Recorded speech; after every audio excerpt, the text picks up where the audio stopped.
Who would you be if everything you have, everything you are, was stripped away from you? We see this with Job. Job has everything in his life stripped away from him, and yet still keeps who God created him to be. So in this text today, we'll be in Psalm 139, verses 13 to 17. And in this text today, I want you to really, as we read, as we walk through this together, to really think about the things in your life that you hold on to, maybe the things that are really important to you, and really examine, who would I be if these things were taken away from me? So, if you have your paper Bible, how many have their paper Bible? If you have your paper Bible, wave it at me. All right. So, turn your paper Bible to Psalm 139. If you don't have it, you're so welcome. I would graciously supply the text up here for you. You're welcome. It would be up there. So, we're going to start at verse 13, and we're going to read all the way to 17. So verse 13, it reads, "You brought my inner parts into being. You wove me in my mother's womb. So I will praise you, for you made me with fear and wonder. Marvelous are your works, and you know me completely. My frame was not hidden from you when I was made in secret. And intricately you put together in the lowest parts of the earth. Your eyes saw me unformed. Yet in your book, you wrote all my days before any of them came into being. How precious also are your thoughts to me, O God. How great is the sum of them." I'm going to keep going to 18. "If I should count them, they are more in number than the sand. When I awake, I'm still with you." The word of the Lord. Thanks be to God. So we know, as we read in this text, it says in verse 15 that my frame was not hidden from you. That in the secret place you made me and formed me. This verse is saying that God has formed our innermost being. That God, the parts that we don't show to anyone else, the parts that no one else sees about us, God has formed those parts. Even the sin that we have within our lives, even the things within us that we don't like people to see, that maybe the parts we're insecure about in our own lives, God has made those things. But what we have to see, what we have to recognize is anything that we hold on to when we're stripped of everything, when we're naked and intimate before the Lord, when we're like just stripped of all of our possessions, all of our things. Who are you when you don't have your phone? Who are you when you're off social media? Who are you when the cameras are off? For anything that can be taken away from you is not truly a part of who you are. Chase, you're a really good runner. But the ability to run is just a part of who you are. It's like we have really good running shoes, right? Like we have the carbon shoes that help us run really fast, and we have the spikes, and we have the uniform, and you have all of that like says that you are a runner for IWU, correct? But if you were to strip all of that away from you, if you were to strip like your position on the team, if you were to strip your times away from you, if I were to take your running shoes away from you, would you still be a runner?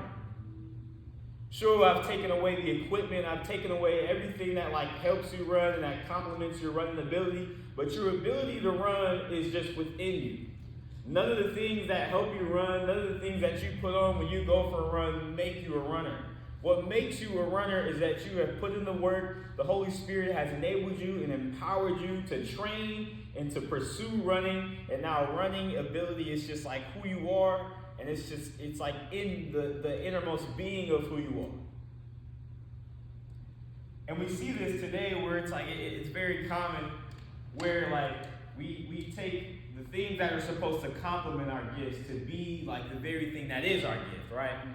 Like we think because we have a platform and I have a place to preach, that this is how I'm supposed to give the gospel. But what if this platform is taken away from you? What if your position on your team is taken away from you? Jackie, what if your position as a worship leader is taken away from you? Does that mean you just stop worshiping? Does that mean you just stop leading people into worship? So we see this here in this video right here. How many have seen Black Panther? Okay. So we're gonna watch this real quick clip from Black Panther. It's a really great movie. I want you to get this really quick clip. Oh, hold on. Switch this.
Okay, so we see this clip here, right?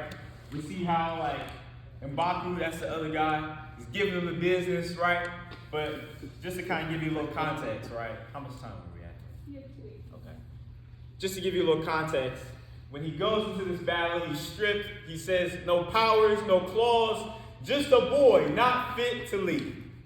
So he's stripped of his suit. He's stripped of his power. He's taken that ability of the Black Panther is stripped away from him. Yet, the suit is not what makes him the Black Panther. Like, sure, the suit, it like complements his title as Black Panther, but like him as Black Panther is just a part of who he is, suit on or suit off. And he says, this is how the enemy taunts us with our gifts to say, you're just no suit, no powers, no claws, you're just a boy not fit to lead. Right, Jude? Like, that's how the enemy talks to us, right? Like, just a boy not fit to lead. Jackie, just a girl not fit to lead, right? This is how the enemy taunts us with our gifts to say that when we're stripped of everything, can we still lead and can we still pursue God with our gifts? This is how the same way of how he taunts Job. To say, surely he won't, if you take everything that you've given him away from him, surely he won't still live and worship you. But what does Job do? Still lives his life as worship unto the Lord. And in the same way, I don't know if you caught this in the video, when M'Baku was giving him the business, he's beating him, he says, where's your God now? How will your God deliver you from this? And this is how the enemy attacks our minds, attacks our hearts to say, when we're stripped of everything, when our friends are away from us, when we're in battle and it seems like we're losing, the enemy taunts us and says, where is this God that you put your faith in? Surely now he has abandoned you. But just how in this video we see that he didn't put his faith, he didn't put his ability in the things that complemented his gift. But rather we put our faith in the one who gives us the very gifts, who knows our innermost being, who knows our innermost frame. For that is where we receive our power.